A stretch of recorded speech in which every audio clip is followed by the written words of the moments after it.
to a country that either take you or back to the country you came from, temporary protected status for you, your time has expired. Les Haïtiens et Syriens américains vivent aujourd'hui la fin de leur statut de protection temporaire aux États-Unis. Ils risquent désormais l'expulsion. La raison pour laquelle ils veulent déporter des milliers de personnes, c'est parce que, tu sais, Trump, il avait promis dans sa campagne de déporter toutes les personnes qui sont, selon lui, illégales aux États-Unis. Et dans cette promesse-là, les personnes qui sont dans le statut de TPS, Temporary Protected Status, ce qui veut dire que ce sont des personnes qui ont un statut temporaire à cause d'une situation dans leur pays, soit une situation économique, sociale, politique. Cette décision touche des familles établies depuis plusieurs années qui vivent et travaillent légalement aux États-Unis. Certains s'y sont d'ailleurs installés en 2010 sous la présidence de Barack Obama après le séisme qui a fait plus de 280 000 morts. D'ailleurs, cette décision résulte entre autres du département de la sécurité intérieure qui affirme que les conditions se sont améliorées en Haïti.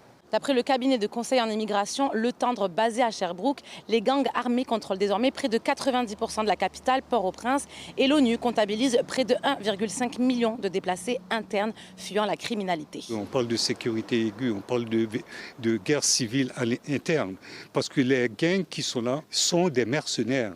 Donc Haïti est condamné. Les gens qui arrivent à nos frontières, ce sont les futurs anges gardiens qui viendront peut-être pas sauver des vies physiquement, mais qui vont sauver l'économie.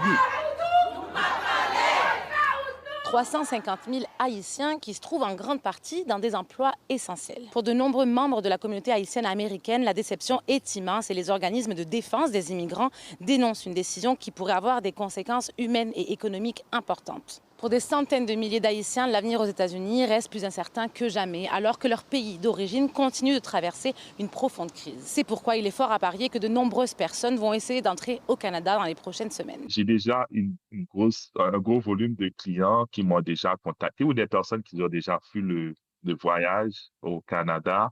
L'affaire, ce qui est arrivé, c'est à partir du 26 mars 2026, le Canada a vraiment changé ses lois d'immigration. Et maintenant, c'est vraiment plus strict. Presque 400 déportations par semaine en ces temps-ci au Canada. La grande majorité, depuis maintenant des semaines, si ce n'est des mois, qui arrivent à la frontière canadienne, sont retournés aux États-Unis.